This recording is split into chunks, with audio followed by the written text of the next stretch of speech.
राधे कृष्ण जी, स्वागत है आप सभी का आपके अपने YouTube चैनल पर। तो कैसे हैं आप सब, कमेंट करके ज़रूर बताइएगा। सुबह का टाइम है, अभी सिर्फ झाड़ू लगा के ना मैंने अपने लड्डू गोपाल जी को स्नान कराया है नहा धो के, और दिया बाती किया है। उसके बाद ना आज बच्चों ने जाना था स्कूल, फर्स्ट डे है आज उनका। के बाद तो मैंने सोचा कुछ बना देती हूँ अच्छा उनकी पसंद का। दोनों ही बच्चों को ना पनीर खाना काफ़ी अच्छा लगता है। नवी को तो अभी पसंद आया है पनीर खाना, पहले नहीं खाता था, लेकिन सेजल खा लेती है खुश होके, तो इसी वजह से फिर नवी थोड़ा थोड़ा खाता है, सेजल खुश होके खा लेती है। तो मैंने सोचा कि दोनों ही बच्चों की पसंद का ये बना देती हूँ मैं। और ना जब मैं ये ऐसे शिमला मिर्च और ये वाले प्याज ऐसे करके डाल के पनीर की सब्जी बनाती हूँ तो नवी को भी ये बहुत अच्छा लगता है। बस हल्का सा ना अगर मैं घर पे ही उनको खाने के लिए देती हूँ तो हल्का सा इसके अंदर मैं सोया सॉस डाल देती हूँ, जिससे और ज़्यादा इसका टेस्ट बढ़ जाता है। लेकिन स्कूल के लिए मैंने इसके अंदर सोया सॉस नहीं डाला था, बस मैंने सिंपल अपने बेसिक मसाले डाल के इस सब्जी को बनाया। थोड़ा सा ना मैंने इसके अंदर 1-1.5 चम्मच मलाई डाल दिया था, जिससे और ज़्यादा ये क्रीमी क्रीमी बन गई थी सब्जी। और पनीर देखिए अभी ना आधे घंटे लगभग मैंने इस पनीर को सेट होने के लिए रखा होगा फाड़ने के बाद, और ये देखिए कितने अच्छे इसके क्यूब्स बन के तैयार हो गए थे पनीर के। बहुत अच्छे से पनीर ऐसे ही घर पे बन जाता है। और मैं तो ना ज़्यादातर ऐसे ही करती हूँ, जब भी बच्चों के लिए मुझे बनाना होता है तो मैं घर पे ही दूध मंगा के घर पे ही मैं पनीर बनाती हूँ और बच्चों के लिए सब्जी वगैरह बनाती हूँ। भी बाहर से भी मैं पनीर वगैरह नहीं मंगाती हूँ, कहाँ कभी मजबूरी हो गई, गेस्ट वगैरह आ गए तो पनीर बाहर से मंगा लिया। लेकिन अब तो ना ज़्यादातर ऐसे ही होता है कि घर पे ही पनीर दूध मंगा के पनीर में बना लेती हूँ। तो उसी में से ना पनीर से ही थोड़ा सा मैंने बचा लिया था अपने लड्डू गोपाल जी के लिए। ये भोग बनाना था अभी मुझे, पहले मेरे ठाकुर जी का सिर्फ सुबह में मैंने उनको दूध ही पिलाया था, तो अभी मैंने पहले अपने ठाकुर जी के लिए बना दिया था एक बढ़िया से पनीर के पराठे देसी घी लगा लगा के। और ये ना देसी घी है, ये ऐसे जमा हुआ था तो इसी को मैंने पीस उठा लिया था एक, और दूसरी साइड पे दूध भी रखा हुआ था मैंने बच्चों का गर्म होने। पहले तो लगा दिया था अपने ठाकुर जी को भोग, और उसके बाद फटाफट से बच्चों के लिए भी फुलके बना के ना उनका लंच मैंने पैक कर दिया था। पहले ना मैं बच्चों के लंच बॉक्स वगैरह पैक करके रखती हूँ, उसके बाद मैं बच्चों को उठाती हूँ, क्योंकि फिर अगर वो एक बार जाग जाते हैं ना तो बड़ा मुश्किल होता है लंच वगैरह बनाने में। पहले मैं खाना वगैरह बना के रखती हूँ, उसके बाद मैं बच्चों को जगा के उनको तैयार वगैरह करती हूँ स्कूल के लिए। तो शायद 1-2 दिन में ना उनका स्कूल का टाइम भी चेंज हो जाए, थोड़ा लेट हो जाए। अभी तो वो सुबह में चले जाते हैं 7:30 के आसपास, फर्स्ट डे है आज उनका, तो वही पुराना ही स्कूल का टाइम होगा आज भी। और ठंड बहुत थी आज, बाद में मुझे लग भी रहा था सेजल को मुझे नहीं भेजना चाहिए, लेकिन ना फिर होता है बच्चों को जैसा हम बनाने की कोशिश करेंगे ना बच्चे वैसे ही बन जाते हैं। ठीक है, बच्चा अगर कपड़े वगैरह खूब अच्छे से पहना के उसको भेज रहे हैं तो ठीक रहते हैं बच्चे। और जब वो स्कूल से आई थी मैंने उसको पूछा भी था कि स्कूल में सब बच्चे आए थे, तो उसने बताया मम्मा सब मेरे फ्रेंड्स सब आए हुए थे। तो मुझे लगा कि ठीक है, ऐसे स्कूल से छुट्टी बिना मतलब कि नहीं करानी चाहिए, ठंड को देख के तो बिल्कुल नहीं। बच्चे तो ये तो फिर भी बस में जाते हैं, हम तो इतनी दूर ठंड में इतनी दूर पैदल तक जाते थे पढ़ने के लिए। जब हमारी सर्दियों में भी दोनों बच्चे हो गए थे बातों ही बातों में स्कूल के लिए रेडी, अच्छे से मैंने इनको कैप वगैरह पहना दी थी, ग्लव्स वगैरह। तो अभी मैंने इनको बिठा लिया था खाना खाने के लिए, और सुबह में मैंने इनको पहले पराठा दिया खाने के लिए, लेकिन उन्होंने मना कर दिया कि पराठा खाने का मन नहीं है। मैंने इनको दूध के साथ बिस्किट, जो आटे वाले बिस्किट आते हैं ना, वो वाले बिस्किट मैंने उनको दूध के साथ खाने के लिए दिए।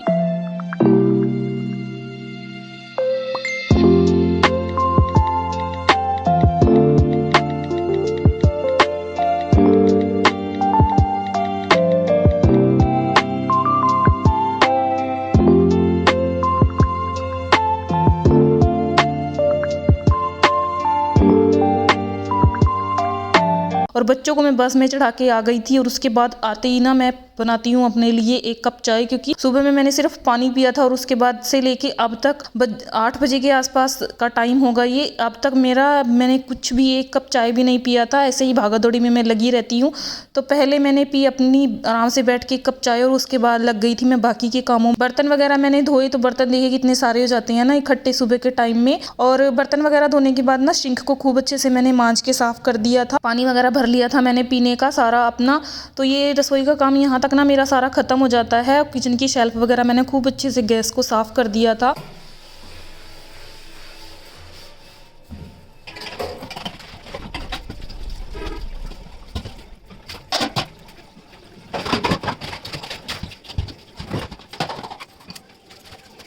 और उसके बाद लग गई थी मैं अपने डस्टिंग के काम में। तो बाहर देखिए धुंध कितनी ज़्यादा थी ना सुबह में, तो मशीन भी मैंने लगा रखी थी। तो जो थोड़े बहुत कपड़े धुल गए थे उनको मैं पहले ऊपर डाल के आ गई थी, और उसके बाद फिर मैंने जो बचे हुए थे उनको भी पानी में निकाल के सूखने के लिए डाल दिया था, क्योंकि कई बार ना फिर लाइट का भी भरोसा नहीं होता है, लाइट चली जाती है ना तो फिर काम बीच में ही रुक जाता है। तो मैं फटाफट ना साथ के साथ ही सारे काम करती रहती हूँ। और अभी ना आजकल अंदर वाली साइड ना डस्टिंग का इतना काम नहीं है, क्योंकि ठंड है ना, इतनी धूल वगैरह अंदर जाती नहीं है। बाहर के ये जो दरवाजे और खिड़की वगैरह है यहाँ पे तो मुझे डेली ही डस्टिंग करनी पड़ती है, क्योंकि ना काफ़ी ज़्यादा यहाँ पे धूल हो जाती है। तो उसको मैंने साफ़ करूँगी। और फिर मैं लग गई थी, वो जो पानी बच जाता है ना उससे मैं टाइल्स वगैरह धोती रहती हूँ साथ के साथ ही।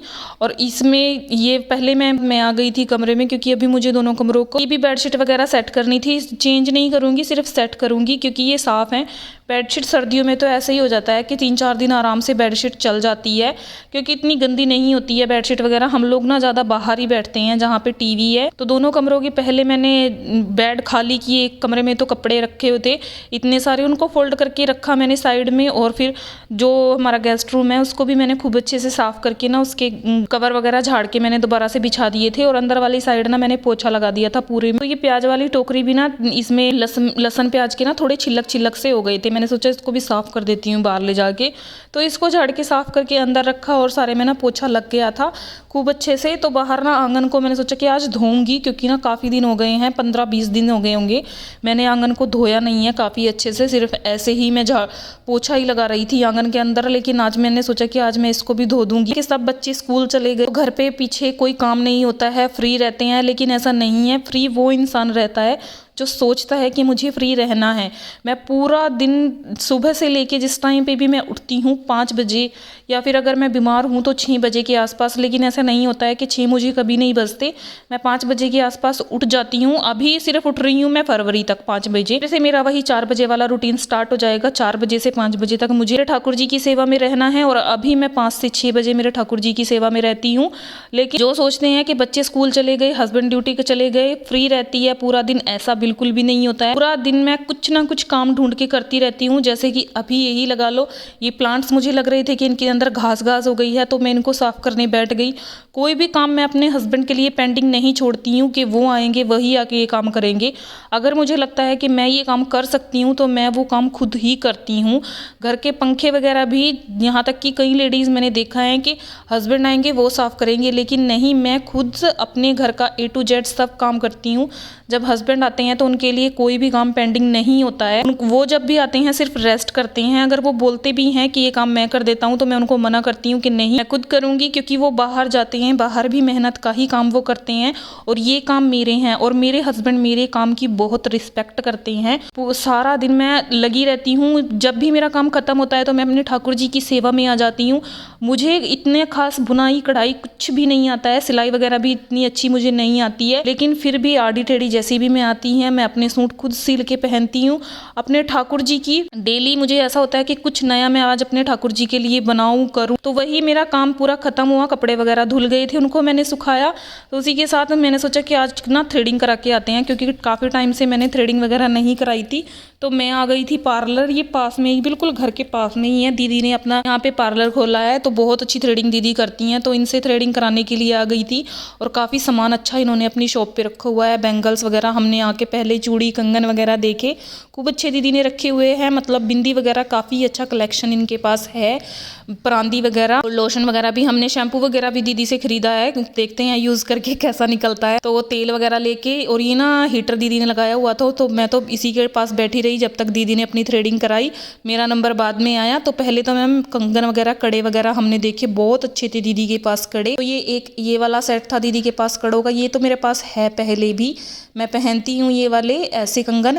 और चूड़ियाँ वगैरह भी काफ़ी अच्छी थी दीदी के पास। तो थ्रेडिंग वगैरह कराने के बाद और कुछ एक सामान, हम सिर्फ थ्रेडिंग कराने गए थे और हम काफ़ी सारा सामान दीदी से लेके आ गए।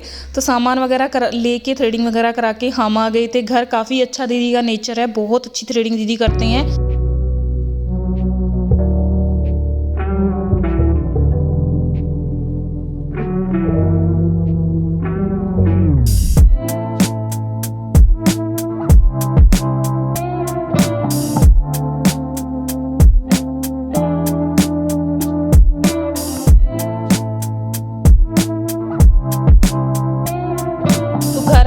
दीदी भी चले गए थे तो फिर मैं बैठ गई थी अपने ठाकुर जी की सेवा में। यही मैं कर रही थी पहले भी, जब दीदी आए थ्रेडिंग कराने के लिए, चलो मुझे बोल रहे थे वो। अब फिर से मैं बैठ गई थी। जब मैं 12 साढ़े 12 बजे से 11 बजे के करीबन मैं बैठी थी और 12 साढ़े 12 बजे तक मैंने अपने ठाकुर जी की सेवा की। उसके बाद फिर बच्चों के भी आने का टाइम हो गया था। अभी मुझे सब्जी भी बनानी थी। मैंने सब्जी को सिर्फ तड़का ही लगाया था, इतनी देर में बच्चे आ गए और ये देखिए काम लेके ही आया है मेरे लिए। अभी आप लोग सुनिए।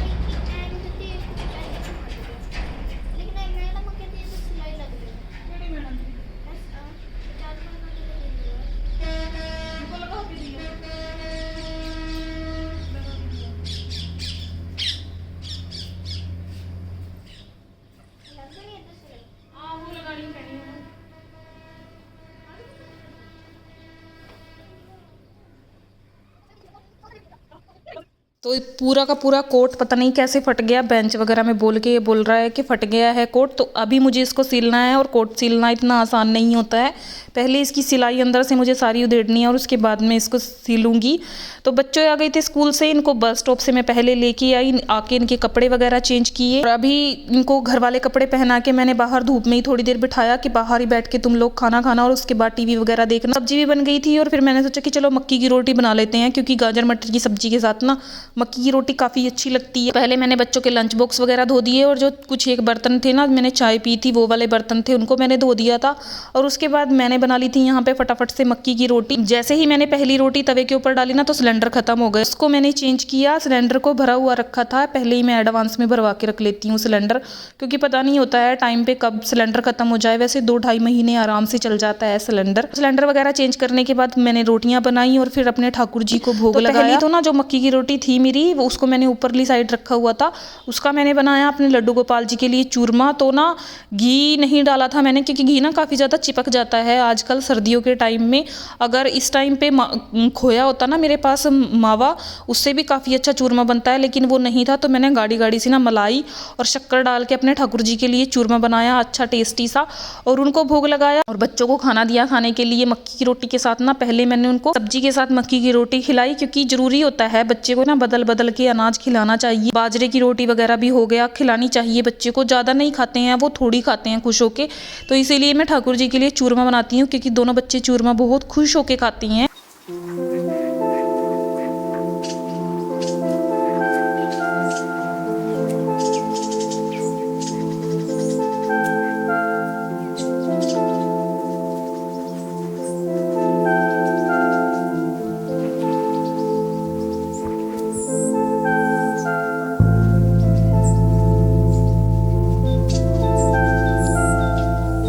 इनको खाना खिलाते खिलाते ही ना बर्तन वगैरह धोते ही तो नवी की ट्यूशन का टाइम हो जाता है। फिर उसके लिए मैंने सारे बर्तन धो के उसके लिए मैंने यहाँ पे दूध गर्म कर दिया था। तो लड्डू गोपाल जी को भोग लगाया, फिर नवी को दे दिया था दूध पीने के लिए। बच्चे अभी खेल रहे थे यहाँ पे। और फिर मैं सेजल को लेके आ गई थी बाहर, क्योंकि अभी मुझे करवाना है उसका होमवर्क। और जो कपड़े सूख गए थे उनको मैं ऊपर से उठा के लेके आ गई थी। कुछ एक जो ज़्यादा थे बड़े वाले कपड़े थे, उनको मैं फोल्ड करके अंदर रख के आ गई थी। और जो ये छोटे बच्चों के कपड़े हैं ना, मैं अभी इनको फोल्ड करूँगी और सेजल करेगी अपना होमवर्क।